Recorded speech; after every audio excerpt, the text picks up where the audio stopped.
નમસ્કાર દર્શક મિત્રો, હું છું પાયલ બામભણિયા। ગિરનાર અવાજ ન્યૂઝમાં આપનું હાર્દિક સ્વાગત છે।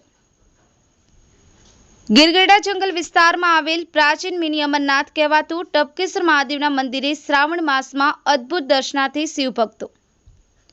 ગીર મધ્યમાં બિરાજમાન મિની અમરનાથ કહેવાતું ટપકેસર મહાદેવ ગીર જંગલ વચ્ચે વહેતી ખડખડ નદીઓ અને સિંહોની ડણક વચ્ચે બિરાજમાન ટપકેસર મહાદેવ કે જ્યાં ગુફામાં સ્વયંભૂ શિવલિંગ પર પાણી ટપકતું હોવાથી ટપકેસર મહાદેવ પડ્યું નામ। અજ્ઞાતવાસ દરમિયાન માતા કુંતા સાથે પાંડવોએ કરી હતી શિવજીની પૂજા। મેઘાવી ઋષિ દ્વારા 2000 વર્ષ તપસ્યા બાદ ગંગાજી ઉત્પન્ન। અહીંયા આવેલ ગુફા છેક જૂનાગઢ સુધી જાય છે। ગીર જંગલમાં મંદિર આવતું હોવાથી સાંજે 5 વાગ્યા સુધી થાય છે દર્શન। મંદિરના મહંત પણ સાંજે છોડી દે છે જગ્યા। ગીરગઢડા તાલુકાના ફરેડા ગામથી આશરે 3 થી 4 કિલોમીટર દૂર ગીર જંગલમાં આવેલ ટપકેસર મહાદેવના મંદિરનું શ્રાવણ માસના 3જા સોમવારે અદ્ભુત અને રમણીય દર્શન કરતા શિવભક્ત અને શ્રદ્ધાળુઓની ભીડ ઉમટી। જંગલની લીલી ચાદર હોય અને જંગલ વચ્ચેથી ચંદ્રભાગા નદી મહાદેવનો અભિષેક કરતી હોય, એમાં પણ જંગલમાં સિંહોની ડણક સંભળાતી હોય અને વચ્ચોવચ્ચ આવેલ મિની અમરનાથ એટલે કે ટપકેસર મહાદેવના દર્શન કરી ધન્યતા અનુભવાય છે। અને એમાં પણ ગુફામાં બિરાજમાન ટપકેસર મહાદેવ પર ગુફાના પથ્થરમાંથી જાણે માં ગંગા, પાણીથી તો ગૌમાતા જાણે પોતાના આંચળમાંથી મહાદેવ પર જળ અને દૂધનો અદ્ભુત અભિષેક થતો હોય એવા દર્શન પ્રાપ્ત થાય છે। ગીરગઢડાના ફરેડા ગામથી આશરે 3 થી 4 કિલોમીટર ગીર જંગલમાં આવેલ ટપકેસર મહાદેવના મંદિરે 3જા સોમવારે શિવભક્તોની મોટી ભીડ જોવા મળી। લોકવાયકા પ્રમાણે જ્યારે પાંડવો અજ્ઞાતવાસમાં અહીં આવેલા ત્યાં માતા કુંતાજીને શિવજીની પૂજા અર્ચના કરવાની હોય, તેના કારણે અહીં અર્જુનના કહેવાથી ભગવાન શ્રી કૃષ્ણએ અહીં ગુપ્ત ગંગાજીને ઉત્પન્ન કર્યા હતા। તેના કારણે ગુફાની અંદર આવેલ શિવલિંગ પર અવિરત પાણી ટપકતું હોવાને કારણે મહાદેવ મંદિરના સાનિધ્યનું નામ ટપકેસર મહાદેવ તરીકે પ્રખ્યાત છે। ગુફાની અંદર જ્યાં જ્યાં પાણી ટપકે છે ત્યાં ત્યાં શિવલિંગ ઉત્પન્ન થાય છે તેવી પર અદ્ભુતિ જણાય છે। મંદિરના પ્રવેશદ્વાર ભગવાન ભૈરવનાથની ચોકી આવેલ છે। અહીં અનેક ગુફાઓ આવેલી છે, જેમાં એક ગુફા જૂનાગઢ સુધી જાય છે તેવું માનવામાં આવી રહ્યું છે। અહીંના પૂજારીના કહ્યા અનુસાર અહીં મેઘાવી નામના ઋષિમુનિ દ્વારા 2 વર્ષ 2000 વર્ષ સુધી તપસ્યા કરી હતી। ત્યારબાદ અહીં સ્વયંભૂ ગંગાજી ઉત્પન્ન થયા હતા, જેમનો જળાભિષેક ટપક ટપક એક એક બૂંદ દ્વારા શિવજી પર જળાભિષેક થાય છે। અહીં શ્રાવણ માસ દરમિયાન રુદ્રાભિષેક તેમજ અન્ય શિવજીની પૂજા અર્ચના શિવભક્તો દ્વારા કરવામાં આવે છે। ટપકેસર મહાદેવનું મંદિર જંગલ વિસ્તારમાં આવેલું હોવાથી અહીં વન્ય પ્રાણીઓનો પણ વસવાટ હોવાને કારણે વન વિભાગ દ્વારા અહીં સવારથી સાંજ સુધી દર્શન કરી દેવામાં આવે છે।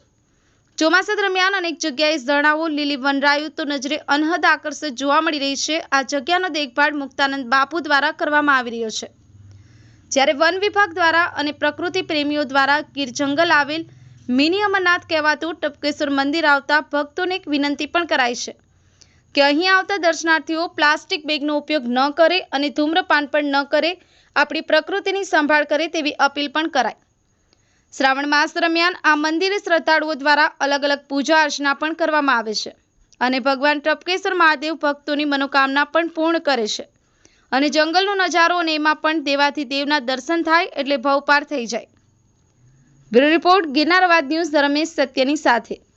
આપણી આસપાસ બનતી ઘટનાના સમાચાર જોવા માટે ગિરનાર અવાજ ન્યૂઝને લાઇક કરો, શેર કરો, સબસ્ક્રાઇબ કરો। અહીંયા જૂના મઠમાં શિવાનંદ બાપુએ તપ કરેલ છે। બ્રહ્માનંદ બાપુ, ગજાનંદ બાપુ, લક્ષ્મણાનંદ બાપુ, હું પછી 5મો વિમલાનંદ બાપુ। આ જગ્યા ગીરગઢડાના ફરેડા ગામની રેવન્યુમાં આવેલી છે, ટપકેશ્વર મહાદેવ। અહીંયા જ્યારે પાંડવો અજ્ઞાતવાસમાં આવેલ ત્યારે કુંતામા સાથે હતા, એટલે કુંતામાને શિવ પૂજા કરવાનું નિયમ હતું, વ્રત હતું। એટલે અર્જુને કૃષ્ણ ભગવાનને કીધું કે કુંતામાને અમારે બધાને ગુફામાં રહેવાનું છે ને અજ્ઞાતવાસમાં રહેવાનું છે। આ ગુફા આગળની ગુફા જૂનાગઢ ગિરનારમાં નીકળે છે। આવી તો એના અહીં 7 ગુફાઓ કહેવાય છે, પણ બીજી ગુફાઓ બહુ અંદર જવાથી માણસો અહીં મેઇન દર્શન કરે છે। આ ગુફામાં કુંતામાને વ્રત હોવાથી ચંદ્રભાગા નામના નદી ગંગાજી અહીંયા પ્રગટ કર્યા, ગુપ્ત ગંગા તરીકે। જ્યાં ચંદ્રભાગા નદીનું ટીપું પડશે એને આ શિવલિંગ બનશે। બીજી ગુફા અહીંયા બાજુમાં છે, એ ચંદ્રેશ્વર મહાદેવ છે, મહાદેવનું નામ ચંદ્રેશ્વર છે। એમાં 300 ફૂટ 350 ફૂટ જવું પડે બેઠા બેઠા, ત્યારે ત્યાં પછી મોટો શોખ ને એ બધું આવે, ત્યાં શિવલિંગ કુદરતી બને છે। એટલે આ પ્રાચીન પાંડવોની આ જગ્યા કહેવાય. એક મેઘાવી નામના એક મહાત્મા થઈ ગયા, એને 2000 વર્ષ સુધી તપ કર્યું અને ગંગાજી પ્રગટ થયા અને શિવલિંગ બને છે. એટલે આ સ્થળ મિની અમરનાથ જ કહેવાય, જ્યાં અમરનાથમાં બરફની શિવલિંગ બને અને અહીંયા પથ્થરની શિવલિંગ બને. અહીંયા શ્રાવણ માસ દરમિયાન વ્રત વાર તહેવાર હોય ત્યારે, જન્માષ્ટમી ત્યારે પબ્લિક માણસો બધા ભાવિક ભક્તો બધા આવે છે. શ્રાવણ માસમાં અમે ભોજનની વ્યવસ્થા સોમવાર રવિવાર હોય ત્યારે કરીએ છીએ અને ખૂબ ભાવિક ભક્તો અહીંયા અમરનાથનો જે લાવો ન જઈ શકે આ અમરનાથનો લાવો અહીંયા લઈ લે.